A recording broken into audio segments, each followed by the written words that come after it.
She begged a witch to erase her love for the alpha who broke her heart. But when the blood moon rose 3 years later, he felt her heartbeat again. Now, two rival alphas are bound by a curse stronger than death itself.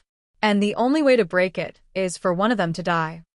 Lyra Varen was 20 years old when the moon turned her away. That night, she lost everything: her pack, her rank, her wolf, and the boy who had once sworn he would die before letting her go.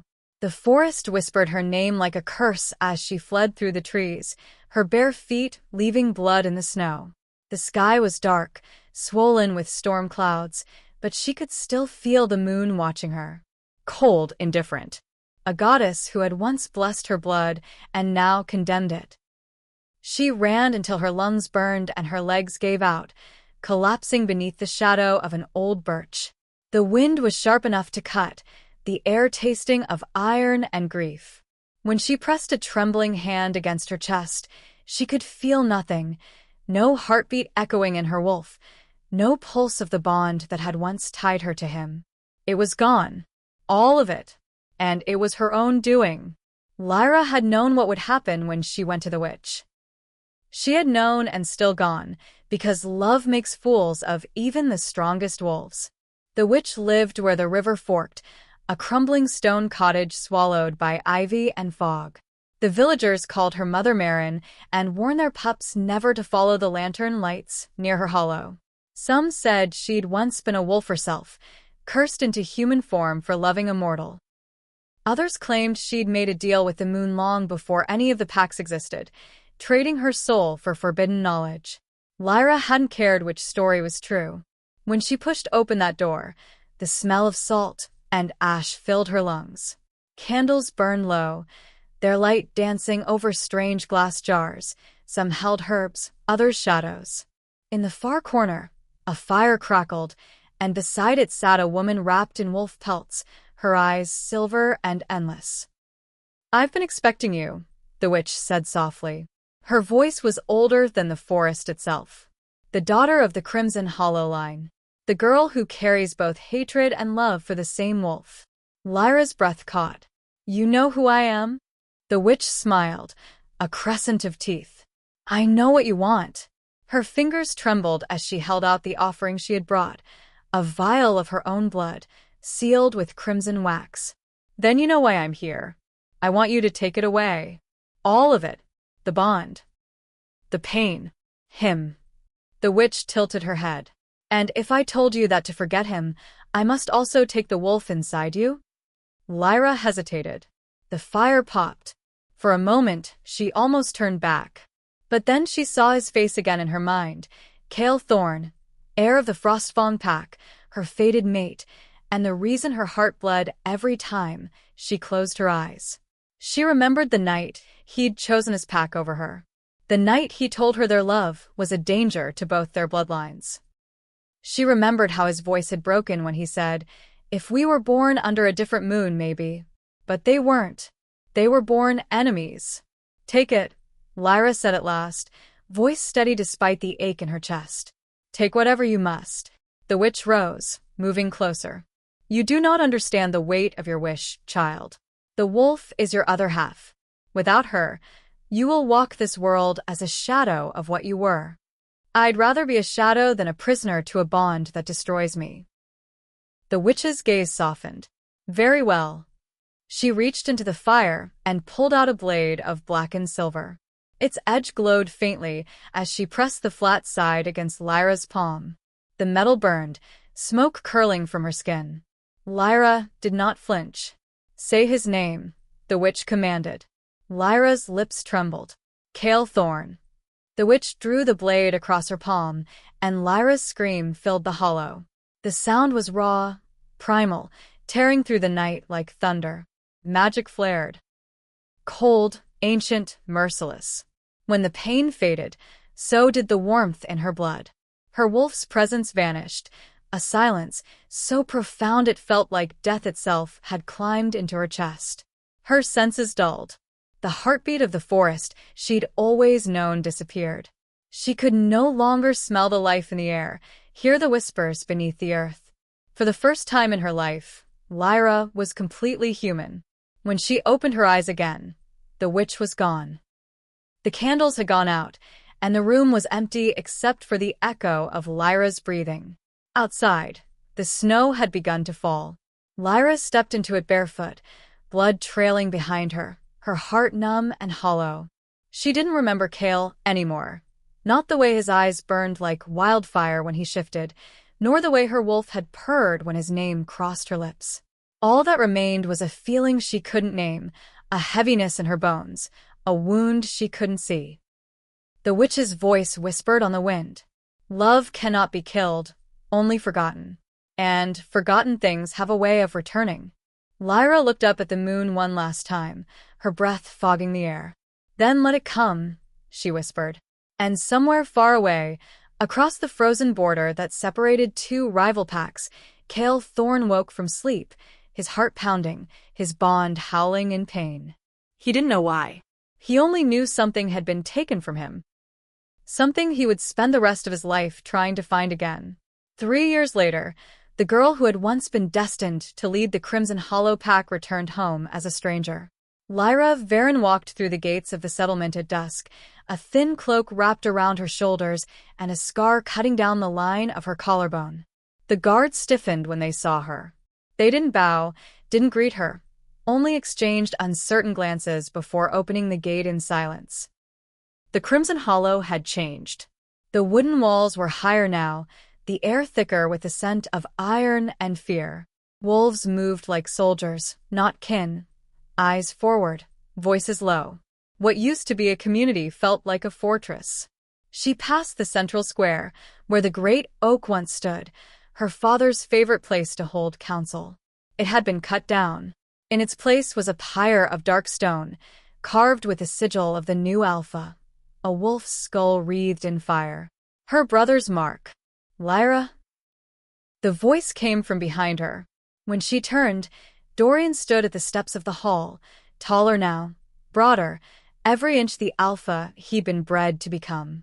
The last time she'd seen him, he'd been barely more than a boy, hot-headed and reckless. Now his expression was carved from stone. She bowed her head slightly. Brother. He crossed the distance between them in 2 strides and pulled her into an embrace that was more duty than affection. For a brief moment, she caught his scent. Ash and pine, the same as when they were children. But when he stepped back, his eyes searched her face, as though she were someone else entirely. You shouldn't have come back, he said quietly. I had nowhere else to go. He exhaled through his nose. Mother said you were living among the humans.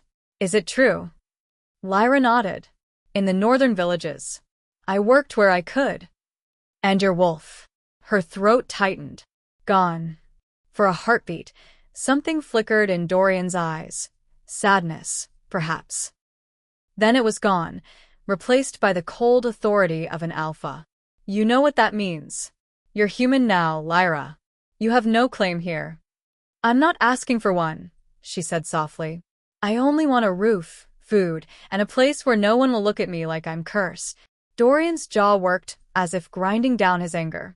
You don't understand how things are. The packs are on edge again. Frostfang has been raiding near our borders. There's talk of war. The name hit her like a gust of wind she couldn't see coming. Frostfang. She didn't know why it made her chest ache, or why the word itself stirred something deep and restless inside her. Then you'll need every ally you can get, Lyra said, trying to sound steady. Even broken ones. Dorian's expression softened slightly. You can stay. For now. But stay out of the woods, and stay away from the border. She nodded. Understood. That night, Lyra lay awake in the small cabin Dorian had given her, one that used to belong to a scout who died in the last skirmish. The room was bare, save for a cot, a table, and the faint smell of dust.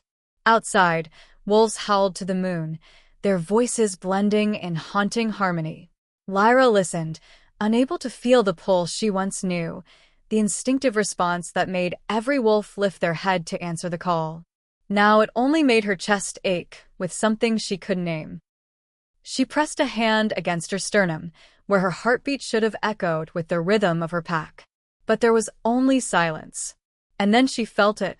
Faint. Fleeting. Like the brush of a dream. A pulse, not her own, thudding in her chest for half a second before fading again. Lyra sat up, her breath quickening. Her eyes darted toward the window, toward the distant treeline. Somewhere beyond the ridge, the Frostfang lands stretched across the frozen valley. The wind blew in from that direction, carrying the scent of snow and pine. And something else. Something familiar. For a moment, her vision swam. A flash of gold eyes, the echo of a voice she didn't remember, but somehow recognized. Her body shivered though the room was warm. She gripped the windowsill, nails digging into the wood. "What is this?" she whispered. But the air gave no answer. Across the border, in the Frostfang stronghold, Alpha Kael Thorne stood in the council chamber, his fists braced against the table. His wolves were tense, his beta murmuring about patrol routes and Crimson Hollow movements. Kael wasn't listening. He had felt it again, that strange pull, that heartbeat that wasn't his. It had been 3 years since the night something tore through his soul, severing half of what he was. He had told no one, not even his beta. To his pack, he was strong, composed, a leader forged in blood and frost. But when the moon rose full, he could still feel it, the absence of someone he couldn't name. Tonight, for the first time in years, the bond had stirred. Faint but real. Kael straightened, his eyes glowing faintly gold. "Double the patrols along the western border," he ordered. "Why?" his beta asked, startled. Kael's gaze shifted to the window, where the wind howled through the mountains. "Because something I lost has found its way back." The next morning broke cold and gray, the sky heavy with mist. Lyra rose early, her breath visible in the chill of her cabin. The silence pressed on her like a weight, broken only by the steady crackle of the small hearth fire. She'd dreamt again. Not of places she knew, nor faces she could name, but of a pair of golden eyes burning through the dark, watching her. There had been no words, only a pull in her chest so deep it made her wake gasping, her hand over her heart. It left her shaken. She didn't believe in omens anymore. The moon had abandoned her long ago. But the dreams felt real in a way that frightened her. They left a lingering ache beneath her ribs, as though someone, or something, was trying to reach her through the emptiness she had once begged for. When she stepped outside, the morning patrols were returning. Wolves in human form moved through the camp, their eyes sharp, their movements wary. The tension in the air was thick enough to taste. At the training grounds, she saw her brother speaking with the lieutenants. His tone was clipped, his gaze fixed on the border markers etched in the dirt. When he saw her, he gestured her over. "Lyra," Dorian said. "You remember Kaelin?" The lieutenant, a broad-shouldered man with storm-gray eyes, nodded stiffly. "We ran together before you left." Lyra inclined her head. "I remember. We've had fresh tracks near the northern ridge," Dorian continued. "Frostfang scouts. They're testing us again." "I thought there was a truce." "There was," Dorian said, voice flat. "But peace never lasts when wolves hunger for land." She studied his face, noting the faint lines that hadn't been there before. Power had aged him. So had fear. "I can help," she said quietly. His expression hardened. "You have no wolf, Lyra. You can't track, can't fight. You'd be a liability." The words stung more than she expected. She swallowed the hurt and forced herself to nod.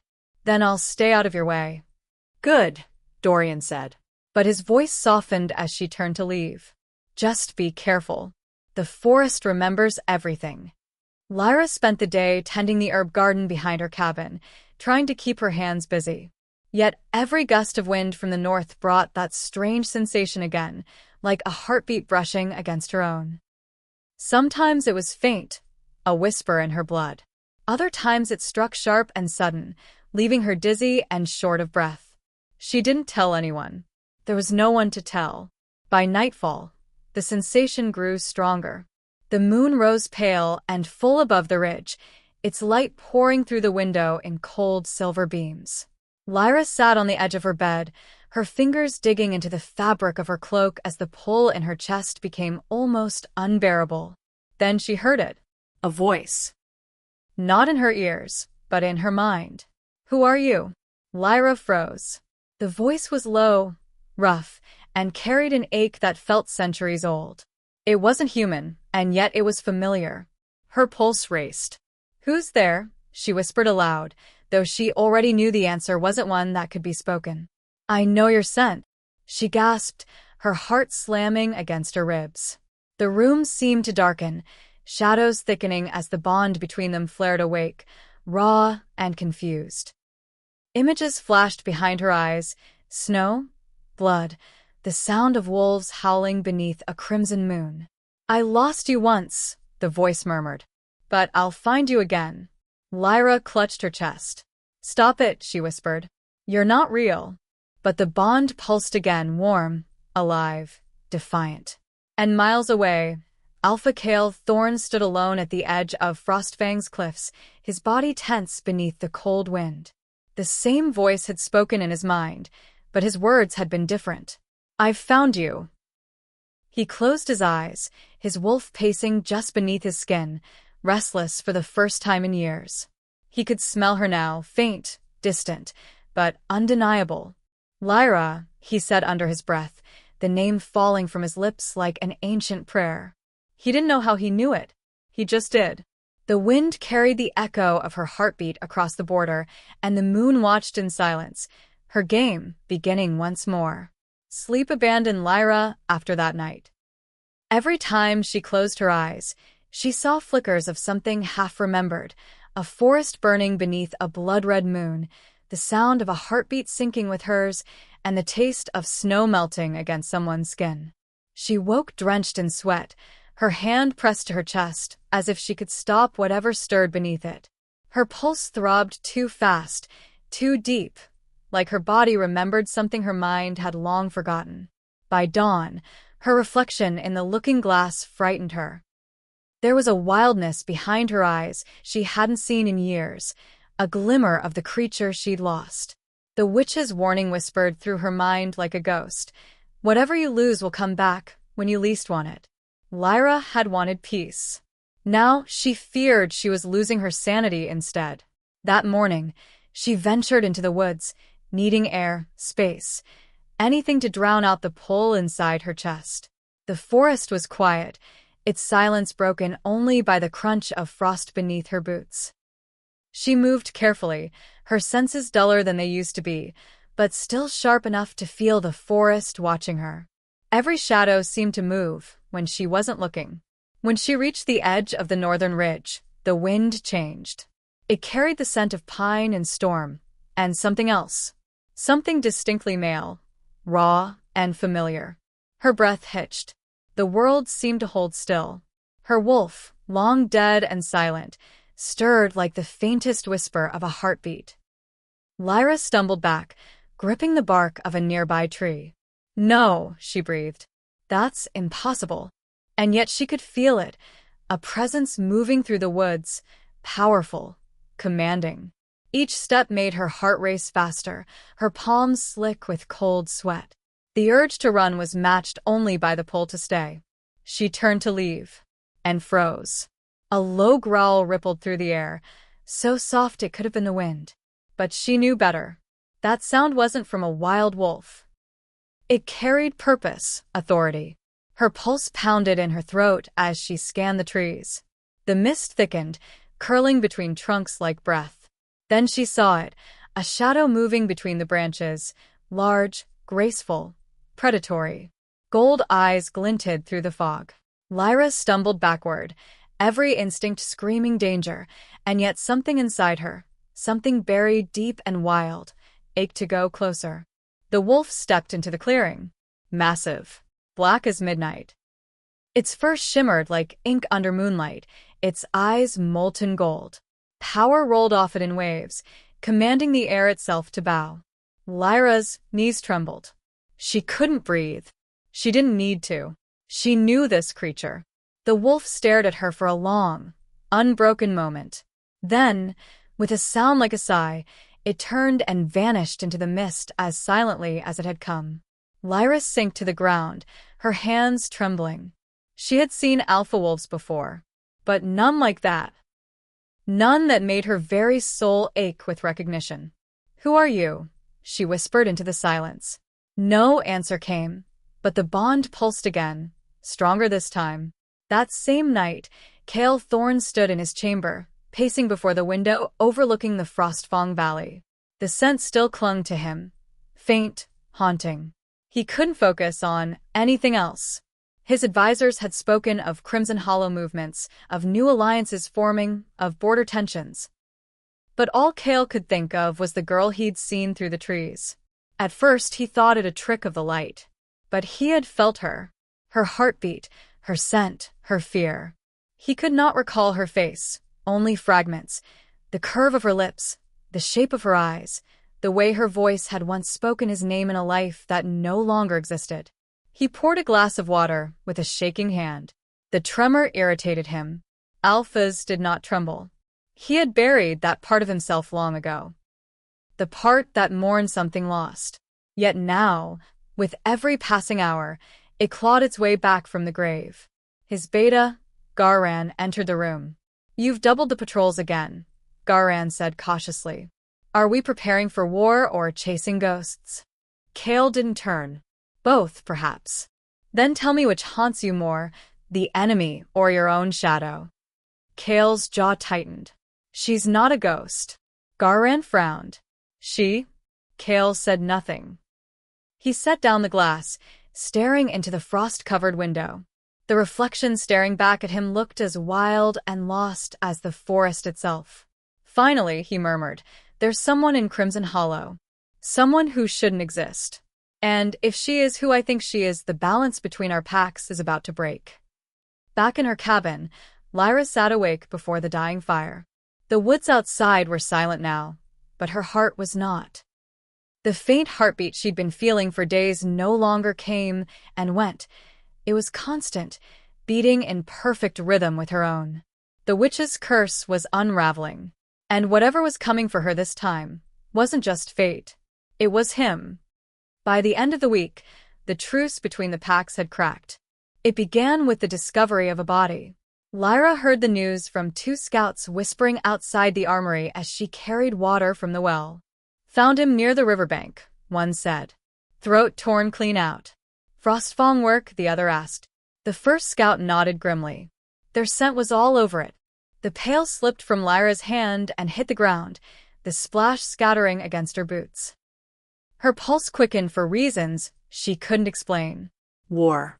That word had a weight she could feel deep in her bones, as if her body remembered the taste of it long before her mind did. By midday, Dorian had gathered his council.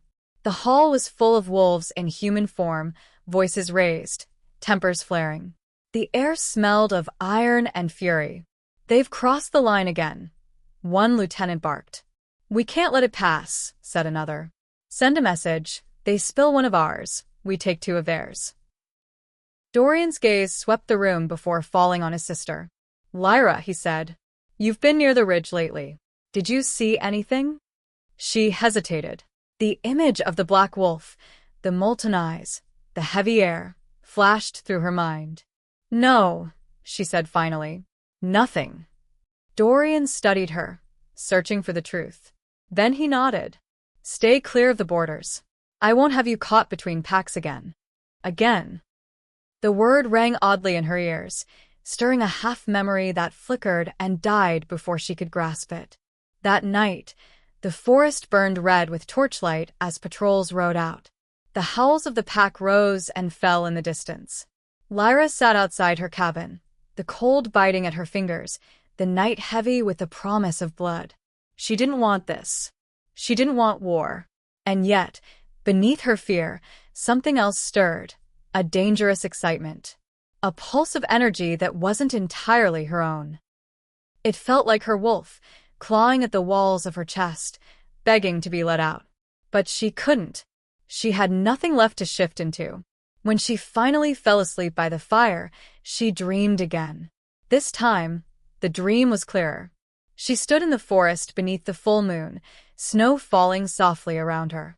The trees whispered her name, and in the distance, a figure emerged, a man with dark hair, his shoulders broad, his eyes burning gold. "Lyra," he said, voice deep, rough, and achingly familiar. Her breath caught. "How do you know my name?" He stepped closer, and she could see the scars on his chest, the faint glow of the moon's mark burned into his skin.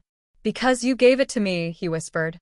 He reached out, his fingers brushing her cheek, and the world shattered. Lyra woke with a gasp, her heart hammering so hard she thought it might burst. Her skin burned where he'd touched her in the dream. When she looked down, she saw it. Faint lines of silver light etched into her palm, forming a crescent moon.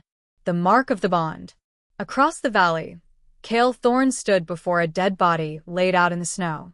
The Frostfang scout had been mauled, his throat torn open, his scent mixed with that of Crimson Hollow. His lieutenants waited for his command, but Kael barely heard them. He could still feel her. Closer now. Stronger. Every hour, the bond grew clearer, the distance between them smaller. It was maddening. "Alpha," Garan said cautiously. "Your orders?" Kael's voice was low. "We don't retaliate yet." The others stared at him, shocked. "Sir." "Someone else killed this man," Kael interrupted, his gaze distant. "But it wasn't Crimson Hollow." Garan frowned. "Then who?" Kael turned his eyes toward the horizon, toward the direction of the Crimson Woods. "Something older than our feud," he murmured. "Something the moon herself has set loose." The wind howled through the trees, scattering snow over the corpse. Kael felt it again, the faint, pulsing heartbeat that wasn't his own. He didn't understand how or why, but one truth had settled deep in his bones. The woman he had lost 3 years ago was alive, and fate had begun moving them toward each other once more. Through blood, snow, and the ghosts of a bond neither time nor magic could kill.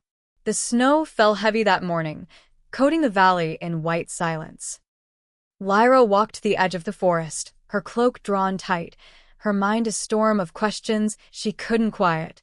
The mark on her palm had faded, but she could still feel it, a dull, rhythmic pulse that answered her heartbeat like an echo. She had tried to scrub it away. She had wrapped her hand until it bled, but it remained. By noon, she was standing at the old river crossing, where the ice was thin and the air smelled of damp earth. The place was quiet, too quiet. And then she saw the shape ahead, a small figure in a dark cloak, standing in the shallows as if waiting for her. Lyra froze. The woman turned slowly, her silver hair glinting beneath the gray light. Her eyes, those endless, knowing eyes, met Lyra's across the frozen river. "Hello, child," the witch said. Lyra's heart lurched. "You," she whispered. "You should be dead." The witch smiled, faint and tired. "Witches do not die easily, especially not from the curses they cast." Lyra took a hesitant step forward. "Why are you here?" "Because you've broken what should have stayed bound." "I broke nothing," Lyra snapped. "You're the one who took it from me, my wolf, my memories, my life." The witch's expression didn't change. "You asked me to. And you said it would be gone forever." "I said you would forget. There is a difference." Lyra's breath came fast, clouding in the cold air. "Then tell me what's happening to me. Why do I feel like something's crawling out of my chest?" The witch's voice softened. "Because the bond you severed is remembering itself. It's been searching for its other half all this time. Now, the one you once belonged to has called it home." Lyra's blood ran cold. "Who?" The witch only tilted her head. "You know who. You've always known." "No," Lyra stepped back. "I don't remember him. I don't even know his name." "Memory is only smoke," the witch said. "The fire beneath it still burns." Lyra clenched her fists. "Then tell me how to stop it." The witch's gaze hardened. "You can't. Fate is a circle. You may run from its edges, but it always brings you back to its center." "Then I'll break it." The witch sighed. "You already tried." Silence hung between them, heavy as snowfall. The witch finally spoke again, her tone like wind over ice. "There is only one way to end what binds you, Lyra Varen. You must meet him beneath the blood moon. One life will balance the other. One bond will be set free." Lyra's voice broke. "You mean I have to kill him?" The witch didn't answer. She simply turned, her cloak sweeping across the frozen river as her figure began to dissolve into mist. "Wait!" Lyra shouted. "Why me? Why now?" The witch's fading voice came back, hollow and echoing. "Because love and fate are the same kind of cruelty." Then she was gone, leaving only the whisper of snow against stone. That night, Lyra sat by her fire, staring at the faint crescent scar that now glowed again on her palm. The witch's words circled her mind like vultures. Beneath the blood moon. The next one would rise in less than 3 nights. She wanted to run, to vanish back into the human world, bury herself in silence again. But something inside her wouldn't allow it. The pull was too strong now, the connection too alive. When she closed her eyes, she saw him again. Not as a stranger in the dark this time, but clearer. A man with eyes like wildfire. A voice that trembled when it said her name. Her heart ached in recognition. And fear. Across the valley, Kael stood on the cliff's edge overlooking Frostfang territory. The scent of snow and blood filled his lungs. His wolf prowled restlessly beneath his skin, impatient, hungry, waiting. He'd seen her again that day, just beyond the border. A figure moving through the trees, cloaked in crimson, her scent hitting him like a storm. For a moment, he thought he'd imagined her. But when she turned toward him, even across the distance, he had felt it. The bond. The thing he had mourned without memory for years was alive again. "She's close," he murmured, voice hoarse with something that wasn't quite hope. "She's here." Garin approached behind him. "If she's the one you lost, why do you look like you've seen a ghost?" Kael's eyes remained fixed on the distant woods. "Because ghosts don't bleed. And this time, if I find her..." He paused, his voice low and dangerous. "I won't let her go." The sky began to bruise red 3 nights later. Even before dusk, the air carried a taste of iron and fire. The whole valley seemed to hold its breath. Lyra felt it before she saw it. The slow pull of the moon rising, a hum in her bones that set her nerves on edge. Every heartbeat answered to something older than her, older than the packs themselves. The villagers were closing their shutters and whispering prayers. The blood moon was always an omen. Of hunts, of trials, of fates settled in blood. To Lyra, it was a summons. She spent the day walking the forest's edge, the mark on her palm throbbing in time with her steps. The witch's words haunted her. One life will balance the other. Did that mean his life or hers? When twilight came, the clouds bled crimson and gold across the mountains. Lyra stood on the ridge and watched the first curve of the blood moon climb over the trees. Her breath shuddered out in white mist.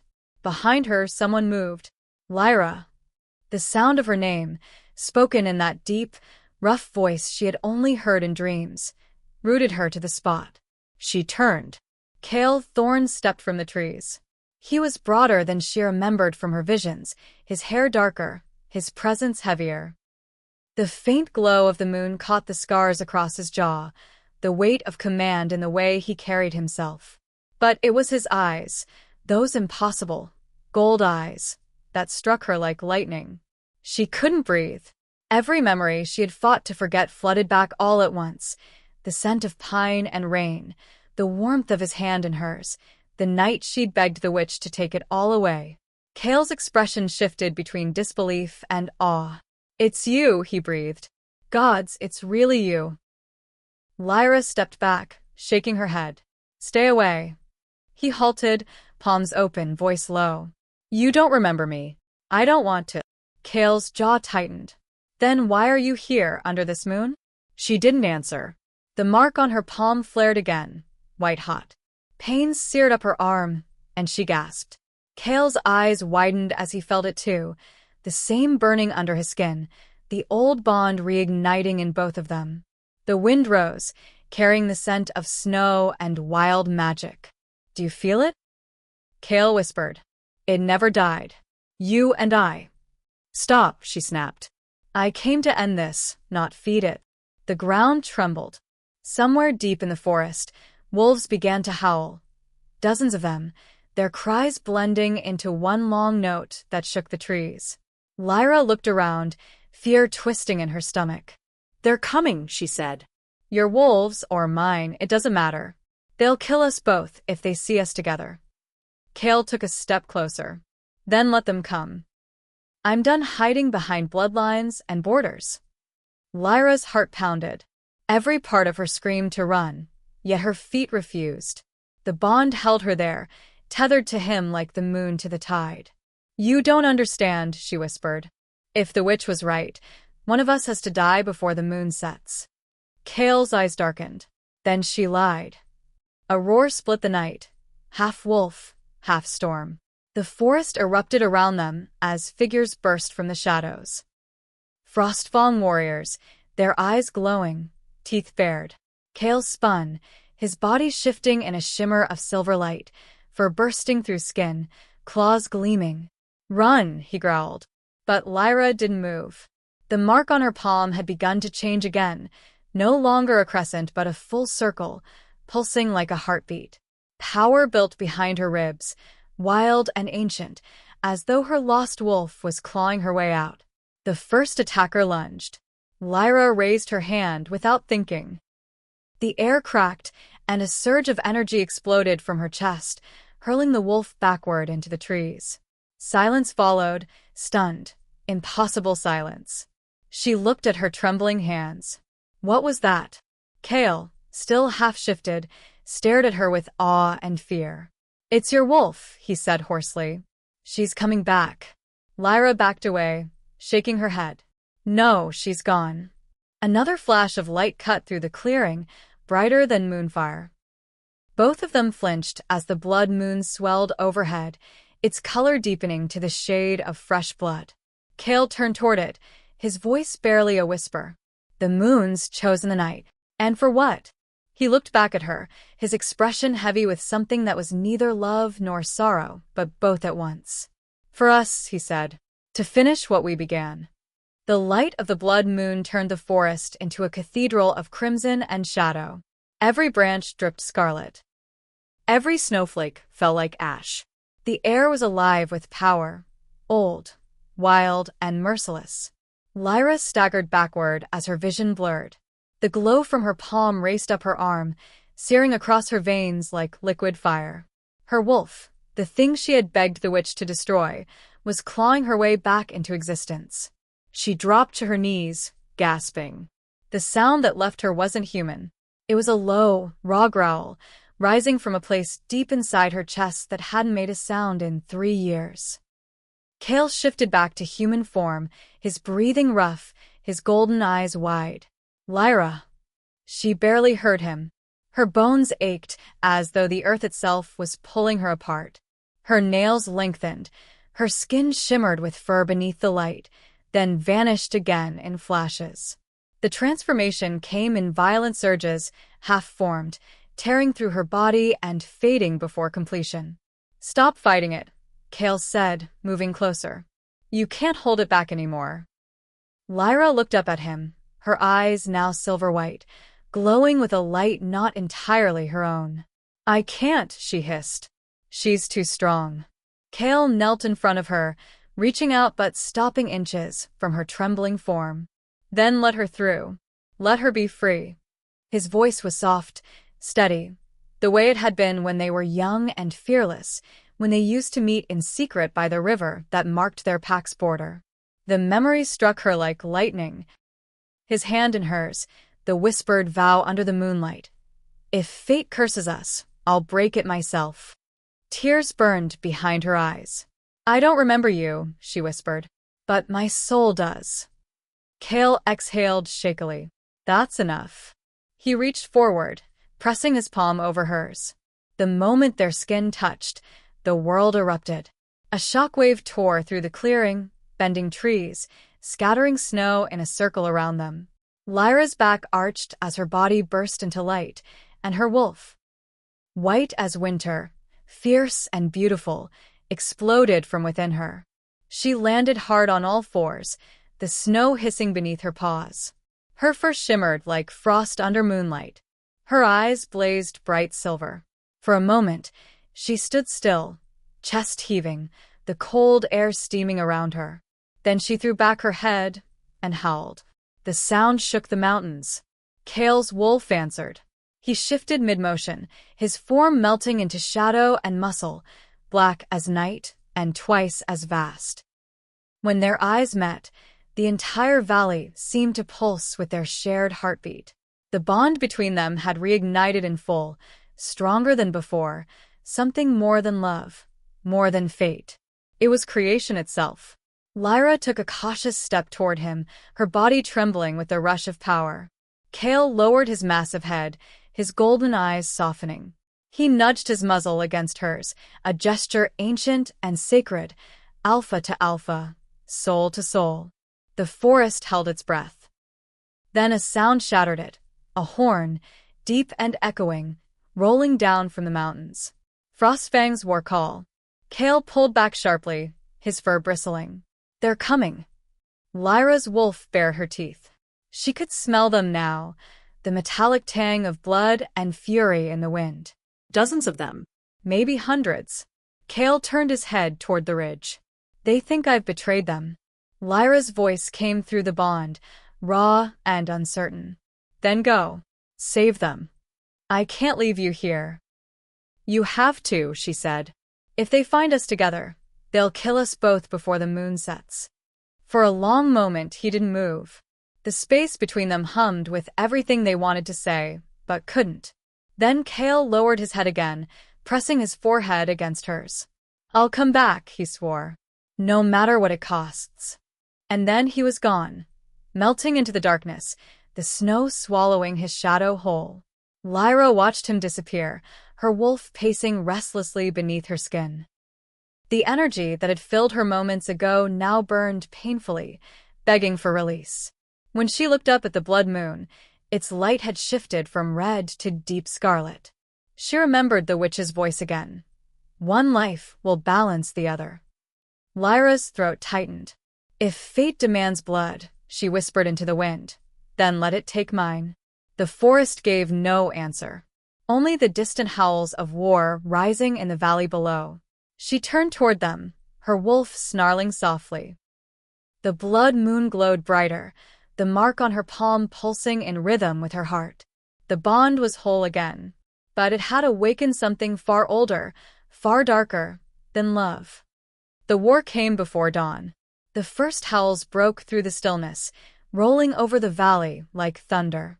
By the time Lyra reached the ridge overlooking Frostfang territory, the forest below was alive with fire and movement.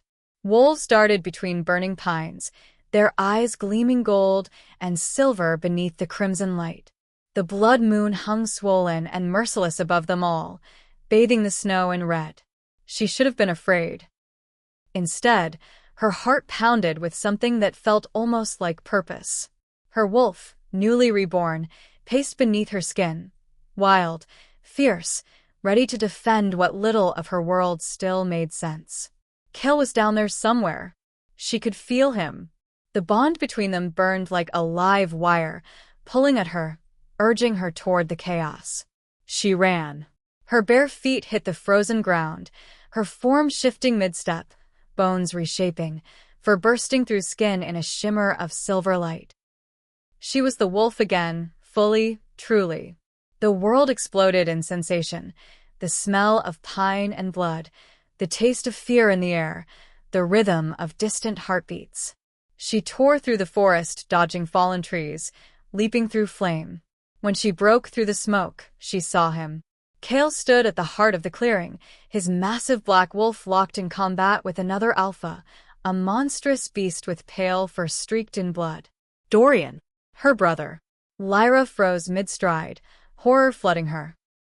The two alphas clashed with bone-shattering force, Kael's teeth snapping for Dorian's throat as Dorian's claws raked deep across Kael's flank. Blood spattered across the snow in bright, terrible arcs. Around them, both packs fought like shadows, wolves tearing, howling, dying. No. Lyra sprinted forward, shifting back as she reached them. Stop, she screamed. Please. Her voice barely carried above the roar of battle. Kael's head snapped toward her, his golden eyes widening. The moment's hesitation was all it took. Dorian lunged, knocking him to the ground, jaws closing on Kael's shoulder. Dorian, Lyra shouted. He's not your enemy. Her brother's wolf turned toward her, eyes burning with rage and disbelief. Then, in a blur of movement, he shifted back to human form, blood streaking his face, breath coming in sharp bursts. You brought him here, he snarled. The Frostfang Alpha? Lyra stumbled toward him, tears stinging her eyes. It's not what you think. You would stand with him after everything they've done to us? Dorian's voice cracked like ice splitting underfoot. Our father's death, the raids, the blood on our hands, all because of his line. Kael pushed himself to his feet, his own shift fading. Your father died defending a war neither of us started, he growled. And if you don't stop this, you'll lose everything too. Dorian's gaze flicked between them, fury and confusion warring in his eyes. Why should I believe you? Lyra stepped forward, lifting her glowing palm. The crescent mark burned brighter under the moon's light, pulsing with both their heartbeats. Because this bond, whatever it is, wasn't born of lies or bloodlines. It was born of the moon itself. I tried to erase it, Dorian. I tried to end it, but fate wouldn't let me. Dorian's face twisted, pain cutting through his anger. You chose him over us. Lyra shook her head, voice trembling. I didn't choose anyone. I was cursed to forget. Kael took a step closer to her, his presence radiating through the clearing. But now she remembers. And if this war doesn't stop tonight, your pack and mine will burn together beneath this moon. For a heartbeat, no one moved. Then a sound split the air, a low, rumbling growl that didn't belong to either alpha. The earth trembled. The flames bent inward as shadows twisted through the trees. From the darkness emerged a figure unlike any wolf. Massive, spectral, its fur blacker than night, its eyes white as bone. Lyra's blood turned to ice.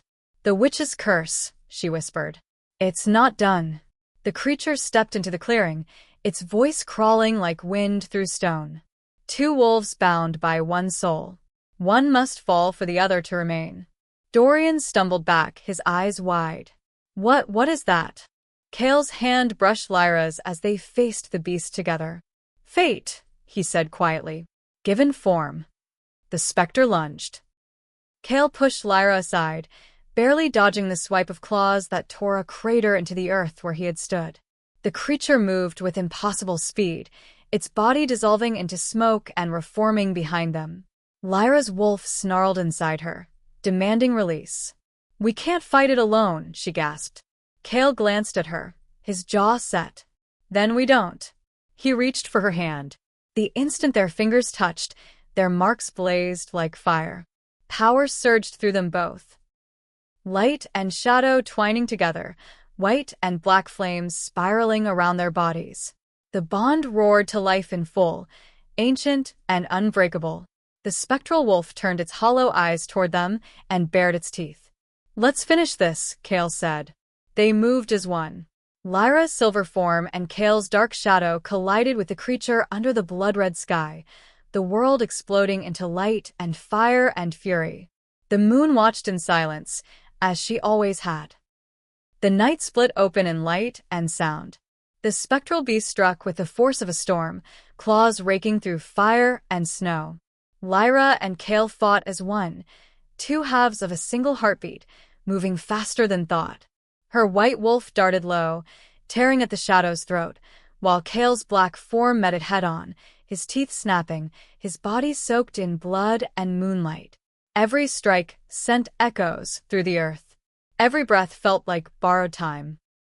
The blood moon hung huge above them, pulsing brighter with each heartbeat, as if the goddess herself watched the battle she had set in motion. Lyra lunged, her claws meeting shadow, but the creature didn't bleed. It only screamed, a sound that made the forest bow. Kael threw himself against it, driving it back toward the riverbank where the ice gleamed red. Now, he roared. Lyra followed, calling on the bond, summoning every shred of strength she had left. Their marks flared, light spilling from them in spirals of gold and silver. The energy tore through the monster, splitting its smoky body apart. But it didn't fall. It reformed, smaller now but solid, its eyes burning white-hot. "You cannot kill what was born from your own hearts," it hissed. "You made me when you defied the moon. You broke the cycle." Lyra's breath caught. "We didn't ask for this." "No one ever does," it said. "One love must die for the other to live." Kael's voice was low, steady. "Then take me." Lyra turned on him, horrified. "No." He met her gaze, his eyes soft but certain. "If one of us has to fall, it's me. You've already paid enough for my choices." The shadow surged forward again, its claws sweeping toward them. Kael stepped in front of her, but Lyra moved faster. She slammed into him, twisting them both aside, her hand catching the creature's strike instead. The pain was instant, burning through her arm and down to her heart. She screamed, collapsing to her knees as the mark on her palm flared white. The shadow's voice rose in a hiss of triumph, feeding on the light pouring from her wound. Kael caught her, his hands pressing against her shoulders. "Lyra, stop." "I can end it," she gasped. "The bond, it's feeding it. If I break it now, it dies with me." Kael's eyes widened. "You'll die too." She smiled through the tears. "Then maybe the moon will let you live." The mark on her hand blazed brighter, the light spreading up her arm and across her chest. She could feel the bond unraveling, the tether between their souls stretching thin. It hurt more than any wound she'd ever taken. It was the ache of a lifetime, of love itself tearing apart. Kael grabbed her wrist, pressing her palm against his heart. "Then we break it together." "No."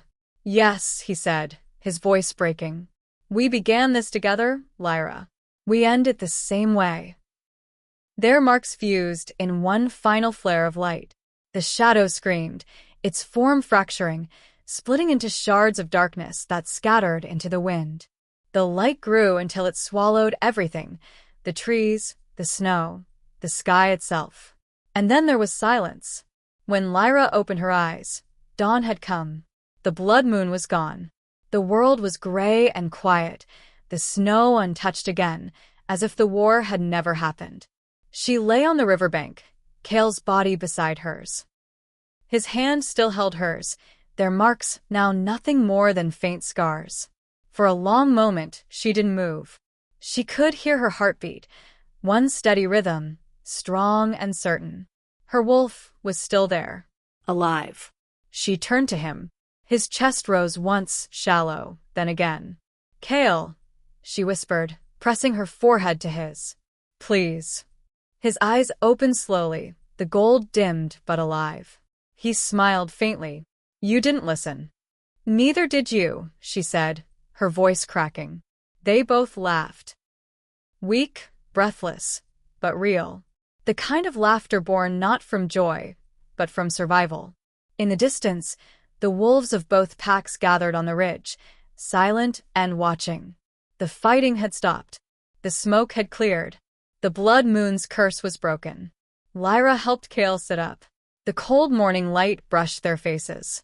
For the first time in years, the world smelled clean, pine, snow, and peace. "What now?" she asked quietly. Kael's hand tightened around hers. "Now we rebuild. One pack. One moon."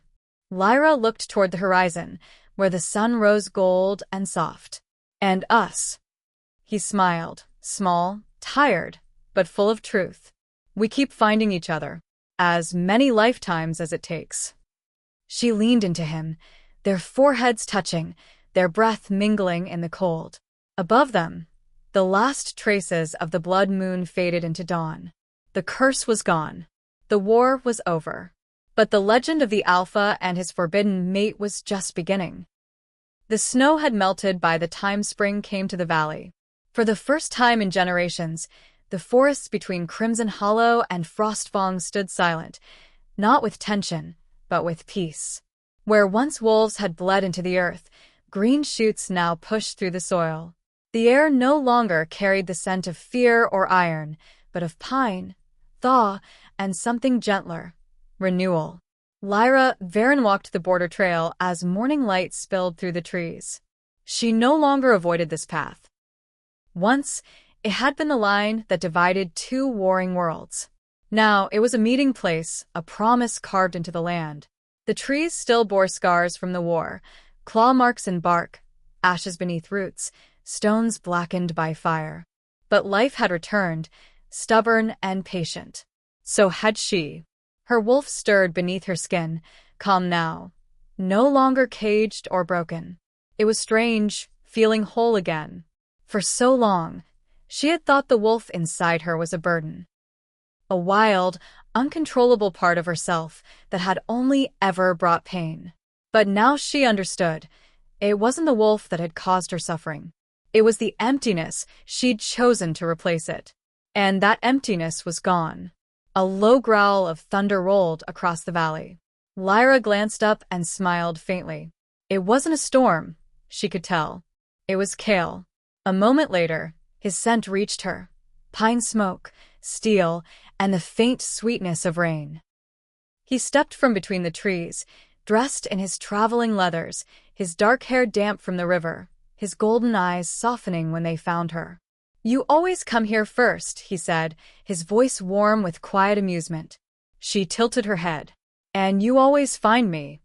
"Old habit," he said. "Hard to break." Lyra smiled, though there was still a flicker of disbelief in her chest each time she saw him. Some days, she woke in their shared home in the rebuilt Frostfang stronghold and still reached for the memory of loss before remembering that he was real, that the bond they'd fought and bled for had survived. Kael joined her on the ridge, his gaze sweeping over the valley. Below them, wolves of both packs worked side by side, rebuilding the bridges and watchtowers that had once stood as barriers. The sigil of Crimson Hollow, the crimson flame, now hung beside Frostfang's silver fang. Two symbols that had once meant war, now painted together on every banner. Dorian had accepted peace, though it hadn't been easy.